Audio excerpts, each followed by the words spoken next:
אני מקשר עצמי לכל הצדיקים האמיתיים שבדורנו ולכל הצדיקים האמיתיים שוכני העפר, ובכך רבנו הקדוש צדיק יסוד עולם, נחלנו ממקור חוכמה. רבנו רבי נחמן ופגה ושמחה, נחמן מאומן זכותו יגן עלינו והכל ישראל, אמן. ערב טוב, moi j'ai l'habitude de faire dimanche soir, c'est Boker Tov. Boker Tov. Le son est bon, Bezrat Hashem. J'espère. Bezrat Hashem, c'est Ishmael Boker Tov, Shavua Tov. Alors on va, Bezrat Hashem, essayer de partager la Torah de Rabbi Nachman de Breslev, comme on a l'habitude. Et d'essayer de prendre de la lumière de cette étude. Alors, c'est un minhag chez Breslev. C'est un minhag chez Breslev de commencer à préparer Purim. En vérité, c'est une halakha de commencer à préparer la fête 30 jours avant. Oui. C'est pas à Pessah qu'on commence à étudier la halakha 30 jours avant, etc. Il faut commencer à boire 30 jours avant. Et il faut commencer à boire 30 jours avant. Non, mais c'est écrit que la lumière de la fête, en tout cas, Rabbi Nachman, il écrit dans Sefer Hamidot, que la lumière de la fête, elle commence à influencer le temps, l'énergie, 30 jours avant la fête elle-même. Donc, en particulier, c'est écrit en particulier lorsque Purim, il y a deux Hadar. Pourquoi? Parce qu'en réalité, c'est écrit dans plusieurs Sfarim, le Chesed d'Abraham et d'autres, et que le premier Hadar, le Purim du premier Hadar, la seule différence entre les deux, c'est les halachot, c'est-à-dire le fait de lire la Megillah, de faire partie des Avenim, etc. Mais la lumière du jour, elle est extrêmement importante aussi. Donc ce qui s'est passé la semaine dernière, en réalité, il y a une lumière du jour de Purim qui s'est déjà dévoilée au premier Hadar et qui va continuer à se dévoiler jusqu'à son summum au deuxième Hadar. C'est pour ça que c'est un minhag aussi que les Breslévim, ils disent tous les jours entre le premier Hadar et le deuxième Hadar, entre le premier Purim et le deuxième Purim, ils demandent à Kadosh Baruch Hu à la fin de la Tfila qu'il les sorte de Tsilina, je t'en supplie Hachem, sors-moi de la klipat de Haman Amalek, c'est-à-dire de l'écorce de Haman Amalek, et protège-moi ou rentre-moi dans la Gdusha par le sroud de la Gdusha de Esther et Mordechai, puisque toute l'histoire de Purim, c'est un tiraillement ou c'est un combat entre la force de Esther et de Mordechai contre la klipa, l'écorce de Haman Amalek.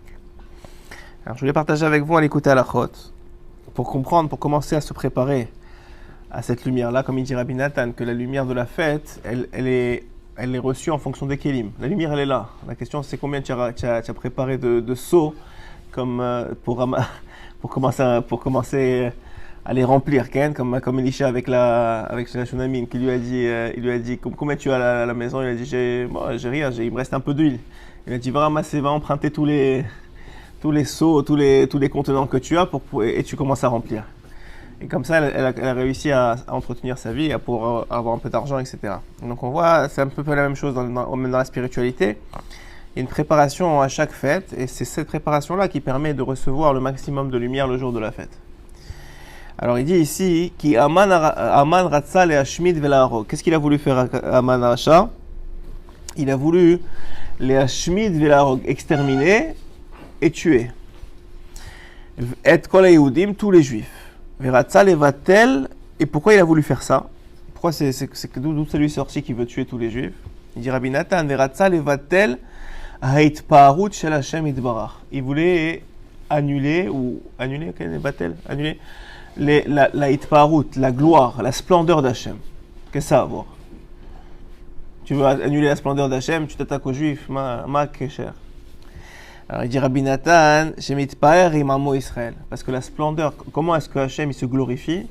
Comment est-ce que Hachem il a de la splendeur dans le monde? C'est avec son peuple, avec Am Israël. Et c'est pour ça que lorsqu'il a fait son goral, tirage au sort, voilà, son double tirage au sort, et qu'il est tombé sur le mois de Hadar, alors il était content parce que c'est le mois où Moshe Rabbeinu il est parti de ce monde. Qu'est-ce que ça a à voir? Pourquoi est-ce que lui il était content?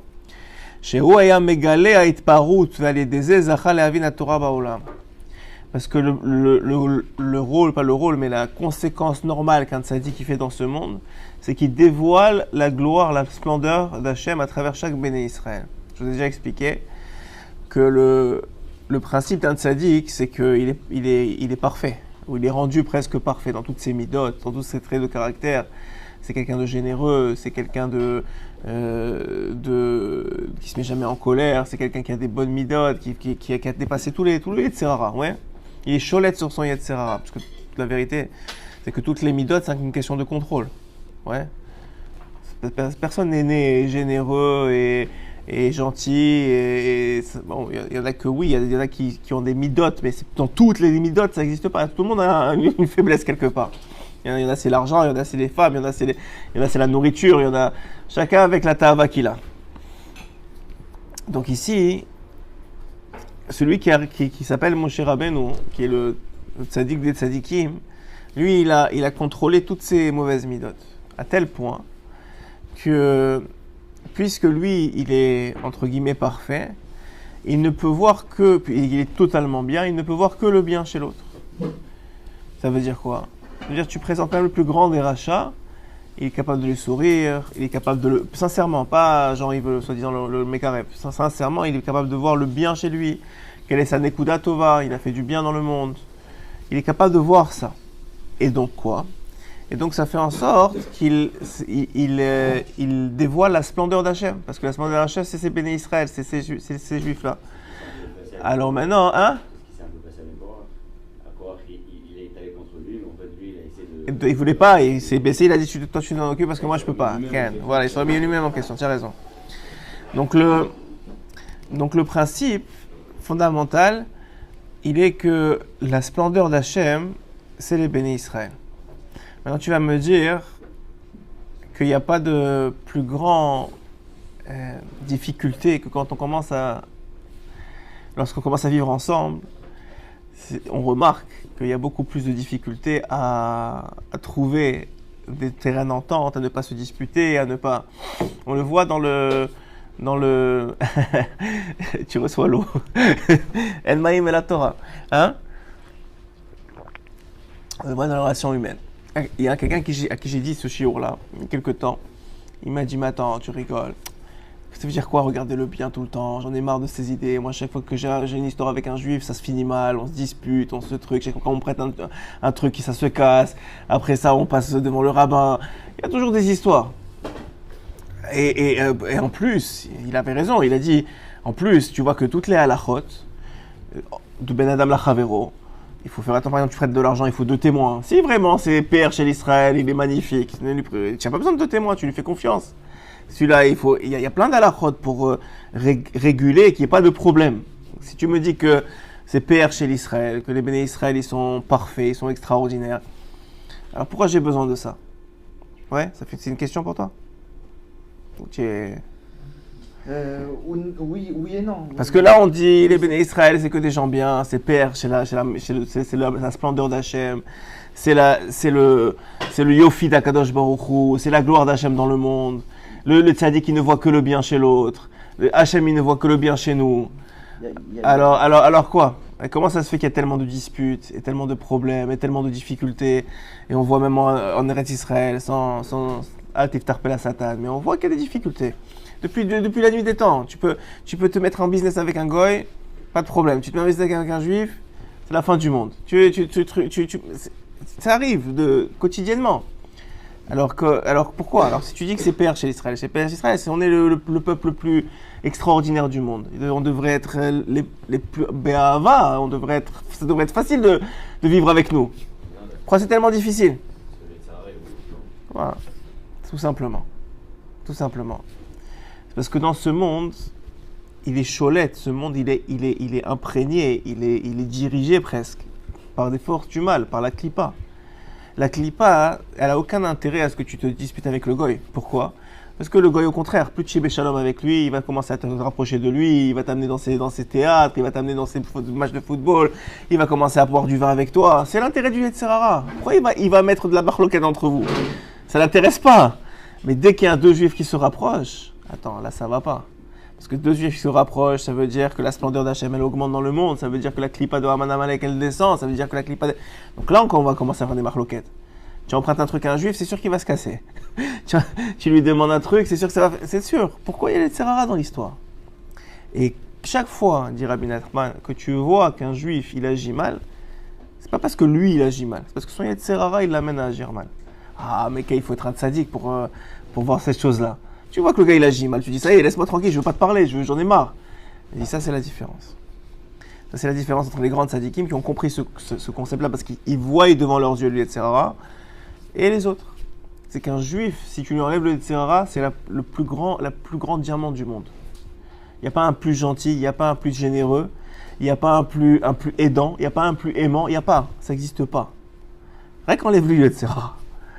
Mais tant qu'il y a le Yetzer Hara, et qu'en plus il n'y a pas de Torah, alors la Gemara elle dit celui qui n'a pas de Torah, il est pire qu'une Nevela. C'est un animal qui est... On va pas rentrer dans les détails, ouais. Pourquoi ? Parce qu'il n'y a pas de shlita sur le Yetzer Hara. Le Yetzer Hara, il fait ce qu'il veut.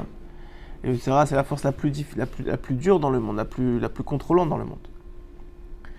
Et on sous-estime cette force-là. Le Yanouka, il a dit, moi j'aime bien, je vous donne toujours un petit truc. Le Yanouka, il a dit, la semaine dernière, la semaine d'avant, il a dit, le plus grand Yetzer Hara de l'homme, c'est de lui faire croire que quand il fait quelque chose qui n'est pas la volonté de Dieu, ça ne l'éloigne pas tellement de Dieu.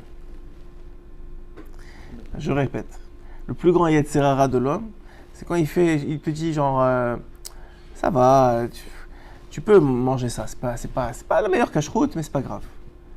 Lui, il dit, ok, c'est pas grave. Et il mange. Et il voit pas la différence tout de suite.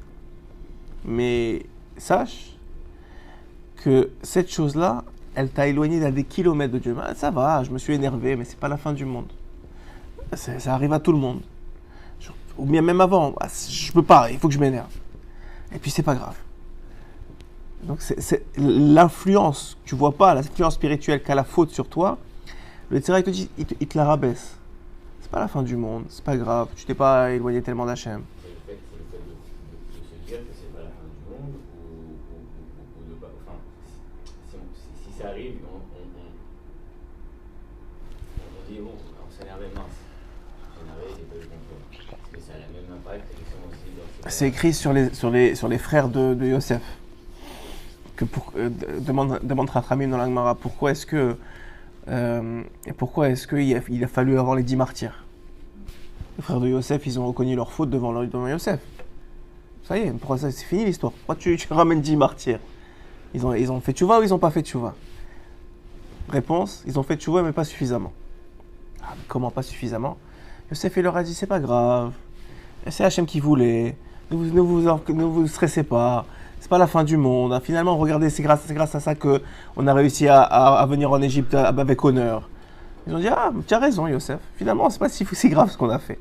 Ils ont fait tchouva. En fait. Voilà. C'était ça le plan. Ouais, c'était ça le plan. On a fait tchouva. Eux, lui, il voulait juste pas qu'ils se suicident. mais eux, ils ont pris ça comme sérieux. Ouais, tu as raison. Finalement, écoute, on a participé au plan d'Hachem, quoi. C'est pas nous. Ils ont pas fait tchouva. Il a fallu avoir les 10 martyrs après. Donc ça veut dire qu'il y a avant la faute.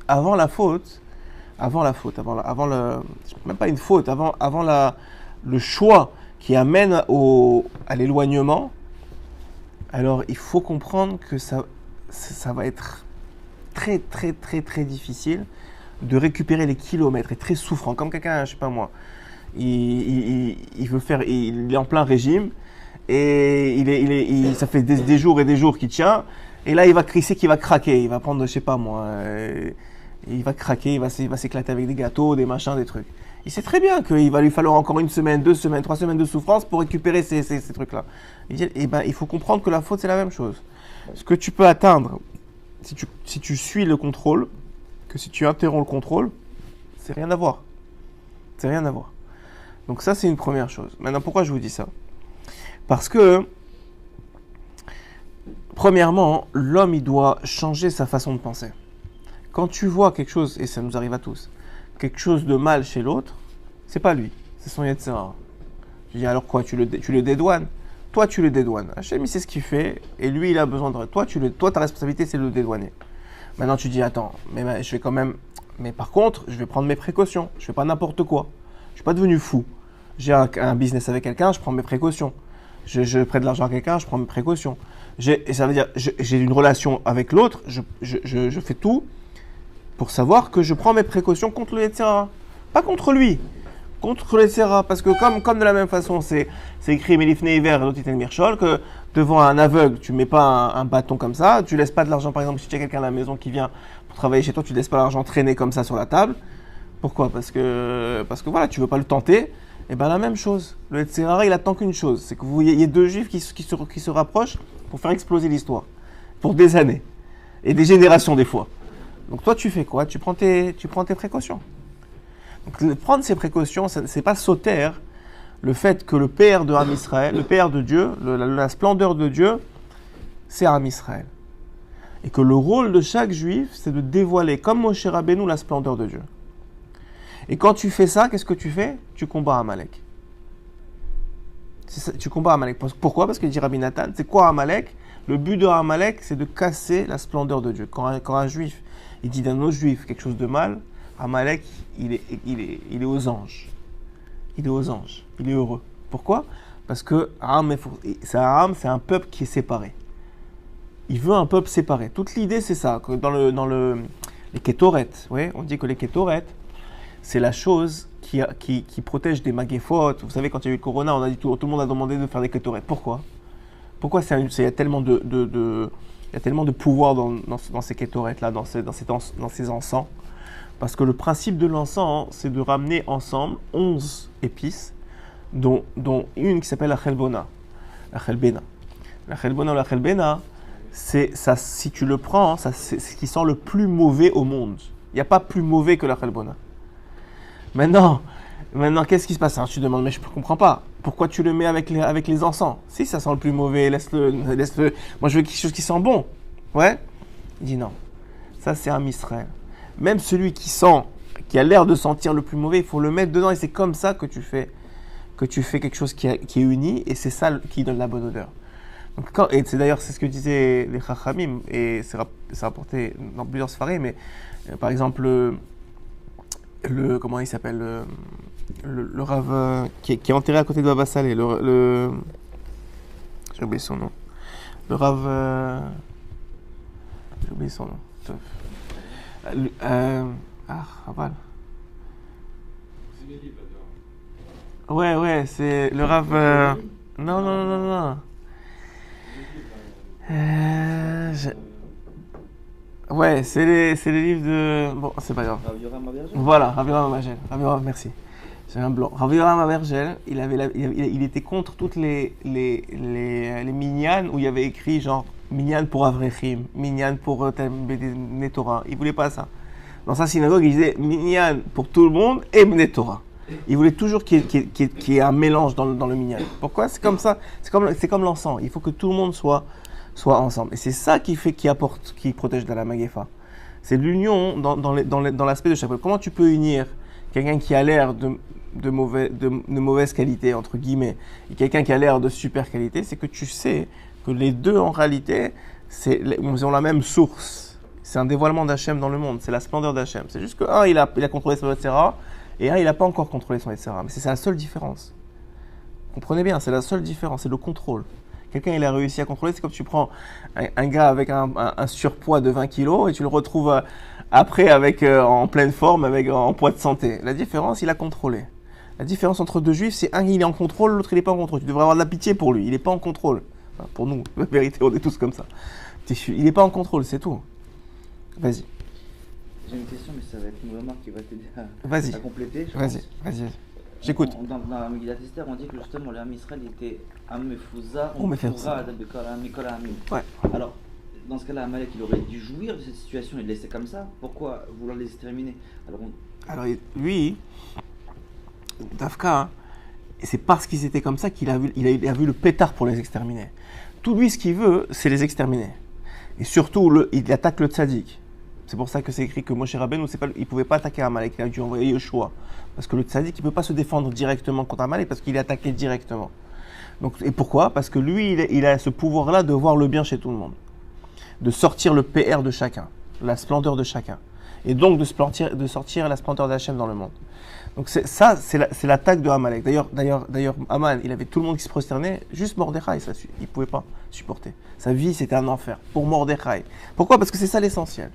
Donc ce que tu dis, en réalité, ça a été un déclencheur dans l'esprit de Haman. Il a dit, voilà, ils sont séparés, c'est le moment d'attaquer. Parce que le but de Amalek, c'est la destruction d'un Israël. Mais il ne peut pas. Donc en attendant, il essaie de séparer. C'est parce que c'est ça la façon de faire. C'est ça la façon d'agir. Amalek, c'est ça, c'est toujours été son Inyan. D'ailleurs, quand il s'est attaqué à nous dans le désert, il s'est attaqué à qui?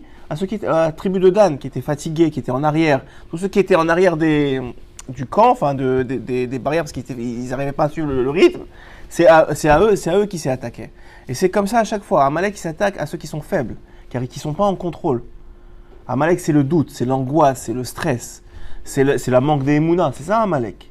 C'est qui ça arrive? C'est ceux qui ne sont pas en contrôle, qui n'ont pas de Torah, pas suffisamment de Torah, qui n'ont pas de contrôle sur leur tavat achila, sur leur tavat niouf, sur leur tavat d'argent. Ils sont pris par les Yetzirara. Et Amalek, c'est pas lui Yetzirara, c'est une forme encore plus grande que ça. Donc ce qu'il dit ici, donc quand il a vu que c'était le mois où Moshe il est parti de ce monde, alors il a dit c'est bon. Ça veut dire que c'est le mois où celui qui était capable de dévoiler la Hitpaharut de Am Israël, il est parti. Chez Ubechinat Hitpaharut, chez Mitpaer Akadosh Baruch Hu, Imamo Israël, parce qu'il faut comprendre que Hachem, la joie d'Akadosh Baruch Hu, la splendeur d'Akadosh Baruch Hu, la gloire d'Akadosh Baruch Hu, c'est comme si tu dis maintenant tu as un père avec ses enfants, et ses enfants c'est des gens extraordinaires. La gloire du père, c'est ça, qu'on lui fasse des compliments sur ses enfants. Il dit, ouais, ton fils, il se comporte bien à la synagogue. Ouais, ton fils, son rave, il lui dit, il est extraordinaire, il comprend très vite la Gemara. Quand on te dit ça, c'est ça la gloire d'Hachem. C'est ça c'est ça sa gloire. Alors maintenant, ton fils, il n'est pas parfait. Peut-être qu'à la maison, il fout le feu. Mais au moins, on lui a montré qu'il y avait une écoute Tova. Ken? Ve'aliyat Torah shem kayem Israël. Ken aliyat Torah ya idgalut aretzonot shel abriya. Donc on voit quoi? Que c'est ça qui a fait que Moshe Rabbeinu était capable de recevoir la Torah et de la dévoiler. C'est cette capacité à dévoiler chaque Nekuda Tova de chaque juif. Pourquoi? Parce que la Torah, c'est écrit le Zohar, il dit Torah, Israël, Vakadosh Baruch Hu, Chadhu. Ça veut dire toi tu es juif, toi tu es Dieu, toi tu es Dieu, toi tu es Dieu. Ça veut dire même pas représentant, c'est écrit Chadhu. Il n'y a pas de représentant, il n'y a pas de séparation. Chadou, c'est pas mignon. Ah, ok, je croyais que c'était mignon. C'est pas juste pour faire c'est pas un fort, genre, c'est l'union. Alors le Elian, il est comme ça. Le Elian, il faut bien comprendre que la Torah qu'on étudie, c'est Dieu. Que Israël, c'est Dieu. Maintenant, si vous avez compris ce que je vous ai dit jusqu'à maintenant, Israël, c'est pas ce que vous voyez. Israël, c'est ce qui est à l'intérieur. Vous arrivez à voir quand il commence à contrôler. Quand tu vois des tzadikim, tu commences à comprendre c'est qui Israël. Quand tu vois Baba Saleh, tu commences à comprendre. Si tu es ceux qui ont vu, Rav Kanievski, tu commences à comprendre c'est qui Am Israël. Mais sinon, le reste, c'est caché, bifnim, dans la plus grande boue. C'est pas Israël. C'est ce que des fois, tu vois des petits nekudot tovot, des trucs, mais c'est pas Am Israël. C'est du Yetzirara, beaucoup de Yetzirara qui cache beaucoup l'Am Israël. Mais Israël, Am Israël, le PR de Israël, c'est Dieu. La Torah, c'est Dieu. Quand on trouve un livre de Torah, c'est Dieu. Alors tu me dis, mais attends, mais c'est pas... Alors il y a des gens qui ne comprennent pas. Quand je dis c'est Dieu, ça ne veut pas dire c'est tout Dieu. Dieu, il est beaucoup plus grand que la Torah, beaucoup plus grand qu'Israël. Et c'est comme vous prenez des cercles, vous avez un cercle qui englobe un autre cercle, qui englobe un autre cercle. Cet autre cercle, il est dans le premier, mais ce n'est pas le premier. C'est juste une partie du premier. Donc Chadhu, ça veut dire que dans ce cercle, le petit cercle-là, il y a Dieu, il y a la Torah, il y a Israël. Tu comprends? Vous comprenez l'image? Ça veut dire qu'en réalité, la Torah, c'est une partie de Dieu. Elle fait partie de Dieu. Mais ce n'est pas Dieu. Dieu, il est beaucoup plus grand que la Torah.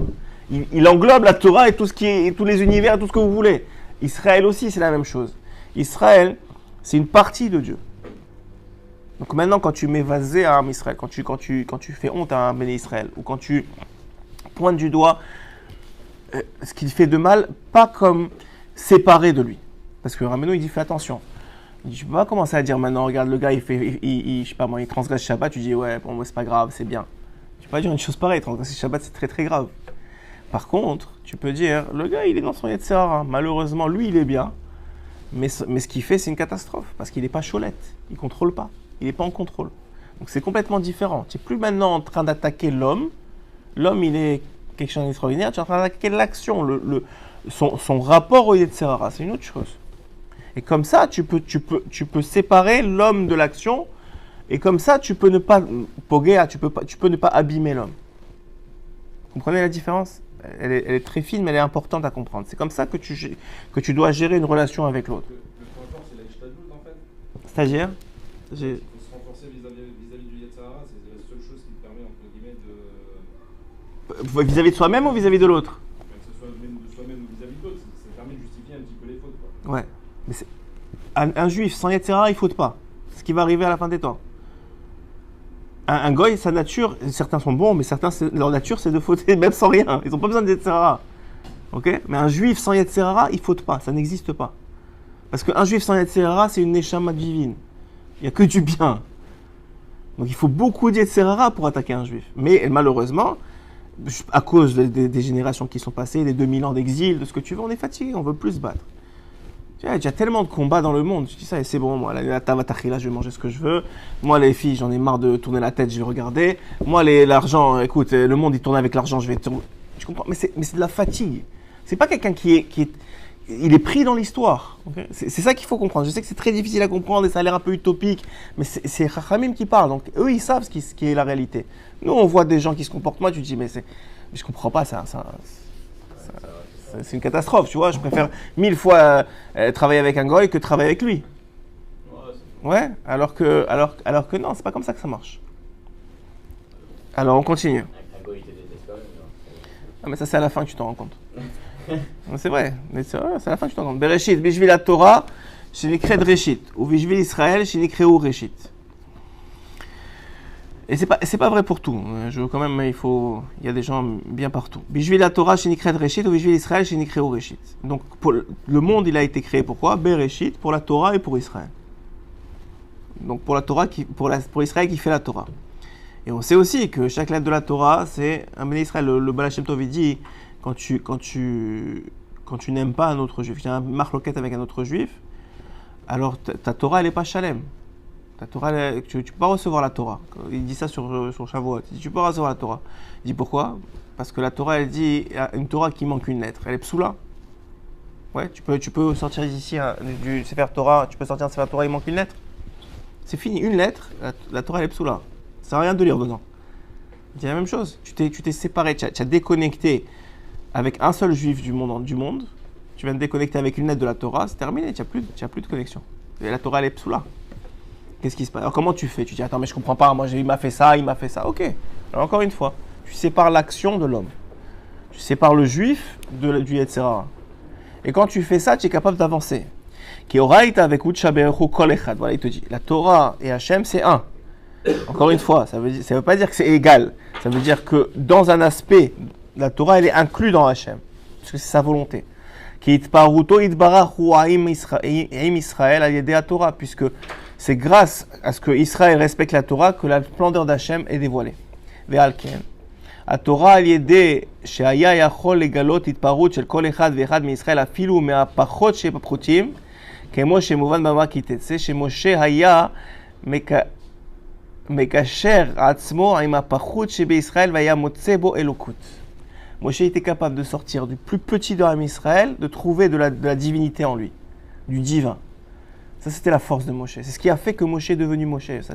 Ou le contraire, c'est-à-dire, sa tzidkout a fait en sorte qu'il arrive à un tel niveau qu'il il y a des tzadikim dans cette génération qui sont de ce niveau-là, ou proches, qui sont capables de n'importe qui, de plus les éloigner, ils sont capables de pleurer avec lui, ils sont capables de partager sa peine, ils sont capables de comprendre que c'est pas lui, il est en combat. Ne croyez pas, un juif qui fait pas la volonté d'Hachem, il n'est pas heureux. C'est pas possible. La joie, la simcha, elle vient. Je vous donne un secret, je ne dis à personne. La simcha d'un homme, elle vient du sentiment profond, inconscient, de faire la bonne chose, de s'accomplir. Tu prends un homme, tu lui donnes la nourriture, l'argent, les femmes, les voitures. Qu'est-ce que vous voulez d'autre? Les millions. Ouais. Les Netflix, les télévisions dans tout, les maisons dans tous les pays du monde. Ramasse tout ça, tu reviens le voir 10 ans après. Qu'est-ce que ça va? Ouais, je sais pas. Rien de spécial, j'en ai marre. Je tourne d'une maison à l'autre, d'une femme à l'autre, d'une voiture à l'autre. J'en ai marre. Mais je comprends pas. Tout ce que tu veux au monde, tout ce que tout le monde rêve, tu l'as. Il n'a pas l'accomplissement personnel. L'accomplissement de soi, il l'a pas.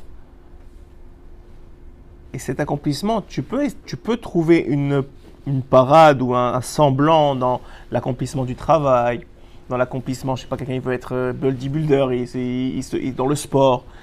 Il y a ce genre de sentiment-là d'accomplissement, mais c'est un accomplissement qui va s'arrêter à un moment. Le seul accomplissement éternel que tu as dans ce monde, c'est de construire qui tu es, c'est-à-dire ta neshama, de donner, de nourrir ta neshama. C'est le seul accomplissement que tu as. Et ça, c'est la vraie simcha. Même si tu t'en rends pas compte au début, même si c'est très difficile au début. Mais en réalité, tu dors le soir et tu te réveilles le matin avec de l'énergie. Cette énergie-là, c'est l'énergie que tu as donnée à ta neshama de te renouveler. Sans ça, tu t'effondres. Il n'y a pas d'autre solution dans ce monde. Quelqu'un, il a dit, hier au shiur, il y a quelqu'un qui a dit, moi je ne comprends pas, c'est écrit que la Torah c'est très important, mamash, et qu'on ne peut pas faire sans Torah. Moi je parle toute la journée avec des chiloni, et les chiloni me disent, ouais, mais derech eretz c'est plus important que la Torah, et celui qui n'a pas de derech eretz, alors à quoi ça sert? Ils ont raison. Ils ont raison. Mais à quoi ça ressemble? Je vais vous expliquer très simplement. C'est écrit dans les Sfarim Akdoshim que le Olam Haba d'un homme, il est fait de sa Torah et de ses mitzvot. Je vous donne un exemple. Tu as reçu en héritage une maison 1000 mètres carrés. C'est beaucoup 1000 mètres carrés. 1000 mètres carrés, ok, à Yerushalayim. Sacha, c'est quelques milliards de dollars. Ouais, tu as reçu en héritage. Mais elle est vide. Elle est vide. Il n'y a rien dedans. Très bien. Tu dis quoi? Qu'est-ce que je vais aller faire là-bas? Il n'y a rien. Même si elle est là. Elle a 1000 mètres carrés. Mais je peux pas vivre. J'ai pas de lit, pas de truc. Et je peux pas la meubler. J'ai pas d'argent. J'ai pas de quoi la meubler. Donc qu'est-ce que je fais? En attendant, je loue parce que j'ai rien à faire là-bas. Ouais, je récupère de l'argent, mais j'ai rien à faire. Il dit ok. Et petit à petit, le gars il se construit, il avance dans son truc financier, et petit à petit il ameuble. Un lit par-ci, une commode par-là, un frigidaire, il commence à truquer, et il dit ok, je vais commencer à vivre. Il accumule, il ameuble de plus en plus, extraordinaire. La maison 1000 mètres carrés, meublée de façon extraordinaire. Très bien. Il veut maintenant l'habiter, il dit c'est bon, ça y est, je finis ma vie, toute ma vie j'ai rempli, je veux l'habiter. Il arrive. Il passe la clé, il ouvre la porte, ça coince, il n'arrive pas. Il ouvre la porte, ça coince, il n'arrive pas. Je dis mais je comprends pas, c'est à moi. C'est écrit, c'est à moi. Ouais, j'ai meublé toute ma vie la maison. Je veux en profiter. Je dis non, tu peux pas rentrer. Pourquoi? Parce que tu n'as pas mis ta canne la porte. Je dis mais quoi? Mais toute ma vie j'ai meublé la maison, elle est à moi. Ouais, mais il faut réparer la porte. Il dit, Lema d'avoir domé. C'est exactement la même chose avec un homme. Un homme, toute sa vie, il fait Torah ou mitzvot. Torah ou mitzvot, c'est ce qui meuble ta maison. Mais si tu n'as pas de derech eretz, si tu n'as pas de midot, tu ne peux pas rentrer. Rentrer, tu ne peux pas. Tu l'as la maison, mais tu ne peux pas rentrer. Ça va rapporter qu'il y a un chassid à un moment qui est parti de ce monde. Et il devait rentrer au Gan Eden, mais on ne le laissait pas. Et chaque fois qu'il ouvrait la porte, Kaviachol, il y avait une hache qui bloquait la porte. Alors il a dit, mais je comprends pas, il est parti voir les anges, il a dit, pourquoi moi je peux pas rentrer? C'est écrit mon nom, c'est à moi, pourquoi je peux pas rentrer? Il dit, apparemment, tu as emprunté une hache à un goy, et tu l'as jamais rendue. Et tu es considéré comme un voleur, et malgré que tu as tout ce que tu veux dans le net, tu peux pas rentrer, tu es un voleur. Je dis quoi? Mais moi, je sais pas, je l'ai gardée comme ça, elle est dans la grange encore, je ne peux rien faire. Je dis comment je fais? Je dis on va te donner la permission d'aller voir ton fils en rêve, tu demanderas de régler l'histoire. Il va voir son fils en rêve, il arrive à voir, il dit voilà, je suis un gros problème, il faut absolument que tu prennes la hache qui est dans le garage, que tu l'amènes à tel goy, et en même temps tu lui donnes un beau cadeau pour lui demander pardon, que j'ai retardé le retour, etc. Ok. Il fait toute l'histoire, il revient quelques jours plus tard dans son rêve, tout blanc, habillé de blanc, machin, lumière. Il dit à son fils, merci beaucoup, je suis rentré dans mon Gan Eden, merci. Ma Evdel, le Gan Eden, il est là. La Evdel, c'est l'homme.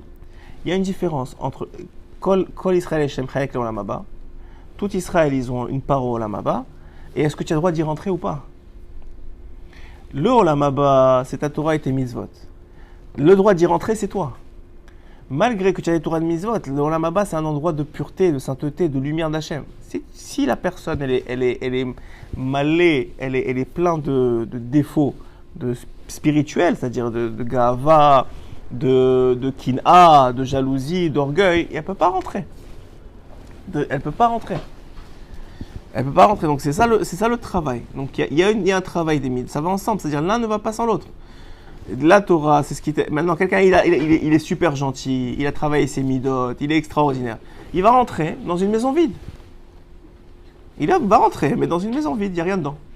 Pourquoi? Parce qu'il n'y a pas de Torah, il n'y a pas de Tefillin, il n'y a pas de Shabbat, il n'y a pas de... Il n'y a rien. Il y a beaucoup de gentillesse, et beaucoup de politesse, et beaucoup de derech eretz, et pas de colère. Bravo, c'est super. Mais tu rentres dans quoi? Dans une maison vide. L'essentiel, c'est d'avoir les deux. C'est ça tout le travail de l'homme. De travailler sur les mitzvot et la Torah pour remplir la maison, et de travailler sur ses midot pour pouvoir y rentrer et en profiter. Vous avez vu plein de gens qui sont hyper riches, avec des super maisons, ils sont tout le temps en colère, ils sont divorcés 3 fois. Pourquoi? Parce que les midot, c'est une catastrophe. À quoi ça sert d'avoir une maison si tu n'es pas capable d'en profiter? Donc ça, c'est le travail. Alors maintenant, notre travail à nous, tout ça pour répondre à ta question, notre travail à nous, tu as raison, c'est un travail de contrôle sur notre Yetzirah pour nous. Maintenant, sur les autres, c'est un travail de non-contrôle.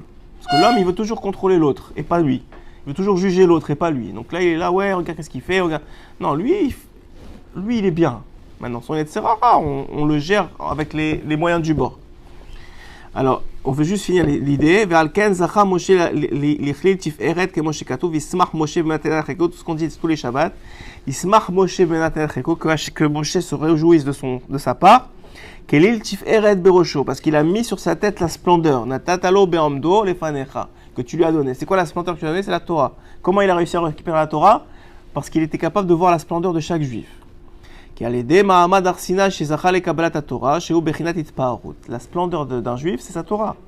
C'est ça qui le rend spécial. Tu peux tourner dans tous les sens. Un juif, c'est spécial. Pourquoi? Parce qu'on a reçu la Torah. Sans la Torah, on est rien d'autre qu'un autre peuple. Il y a la Gemara qui dit sur Rabbi Yosef. Il disait heureusement à tous les Shavuot, il disait juste c'est grâce à ce jour que je suis Rabbi Yosef, sinon je serais comme Yosef du Chouk, comme n'importe quel autre Yosef. C'est quoi la différence entre moi et un autre? Rien.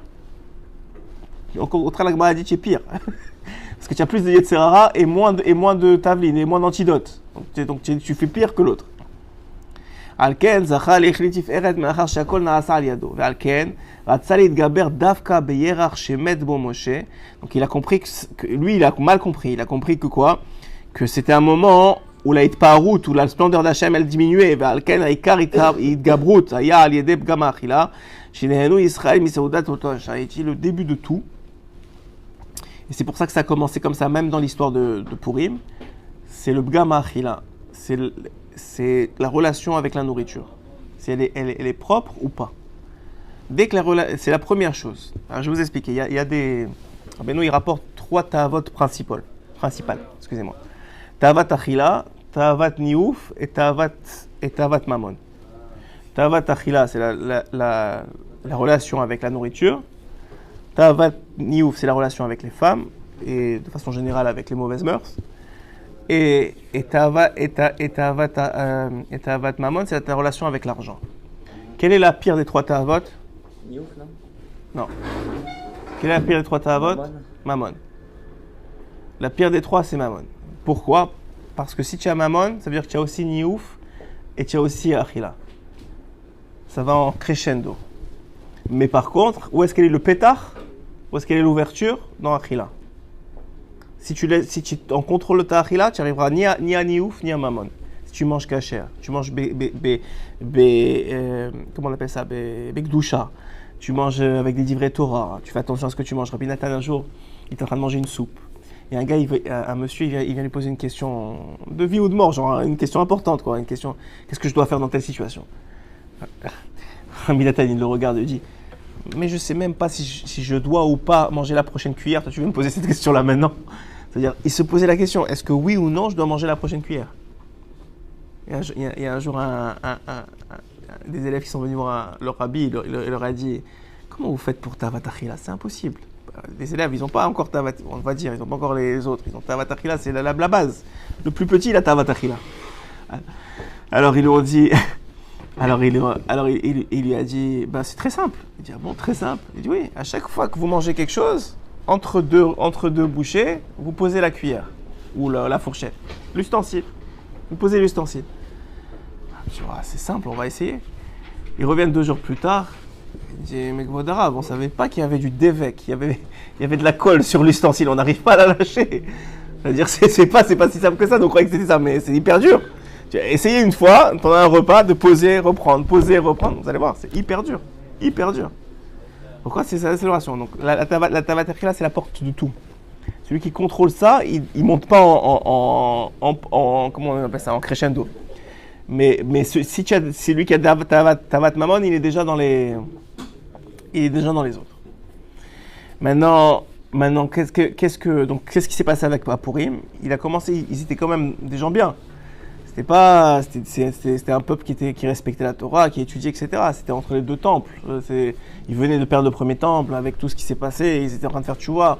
Ça faisait 70 ans, ils attendaient la Géoula pour le 2e temple. Donc, c'était pas des Réchaïm. Et donc, où il a voulu taper? Dans la plus fine. Il leur a donné à manger cachère, ce que tu veux, juste profiter de la Sérouda du Racha. C'est ce qu'on leur a reproché finalement. Hein. Profitez, vous avez kiffé. Ils ont mangé cachère, ils ont bu cachère, il y avait Mordechai qui servait le vin, tout ce que tu veux. Mais ils ont profité de la Séouda du Racha. C'est la porte d'entrée. Pourquoi? Il explique parce que la nourriture, qu'est-ce que ça fait? Ça nourrit les organes du corps et en particulier le cerveau. Le sang qui irrigue le cerveau, il est alimenté par les nutriments qui sont séparés dans le foie, etc. Oui ou non? Ça marche comme ça. Donc c'est ça qui irrigue ton cerveau. Maintenant ton cerveau, c'est ça qui permet d'avoir une vision claire sur le monde. Qu'est-ce qui est bon, qu'est-ce qui est pas bon, qu'est-ce qui est vrai, qu'est-ce qui est pas vrai, qu'est-ce qu'il faut faire. C'est ça qui dirige. Donc c'est la nourriture qui irrigue ton cerveau, hein, qui permet ou pas d'avoir un esprit clair et nettoyé, de comprendre la Torah, de s'en rappeler, etc. Donc quelqu'un il dit, c'est qu'encore une fois, quelqu'un il dit, mais tout le monde mange, et tout le monde, et puis je suis fatigué, et puis tout le monde truc. Ça, c'est le Yetzer Hara, parce que ce que ça t'apporte de manger Bekdusha, de faire attention à ce que tu manges, de comment tu manges, c'est ça l'apport de toute la Gdusha. Le Harizal, il a dit comment il a réussi à être Navi, comment il a réussi à tous ces niveaux, grâce à Brachot. Vous connaissez cette parole du Harizal, non? Le Harizal, il a dit comment je suis arrivé à tout ce que j'ai réussi, grâce à la concentration que je mets dans mes Brachot de Achila. C'est la base, c'est le début du travail. Quelqu'un, il doit faire attention aux brachot, et on va finir sur ça. Et donc, il a compris, Aman, que s'il tapait dans cette achila-là, il allait réussir à les faire tomber jusqu'à Avodazara. Parce qu'une fois que tu as ouvert la porte, le Yetzer Hara, il rentre, il s'éclate, il joue avec vous. Et par contre, à Purim, qu'est-ce qu'on fait? D'Afka, on mange. C'est une mitzvah de manger à Purim et de bien manger. Pourquoi? Pour metaken la achila qu'on a kiffé contre Dieu, pour le rachat, là maintenant on va kiffer avec Dieu. Donc il y a une achila. On donne des mets aux autres pour rapprocher le shalom, pour unir le peuple d'Israël ensemble. Tout ça, c'est un travail de metaken le bgam, le défaut qui a été fait au moment même de... c'est comme l'antibiotique. Voilà. C'est comme le vaccin. Tu mets un petit peu. Voilà, exactement. Chazak ou Baruch. D'accord.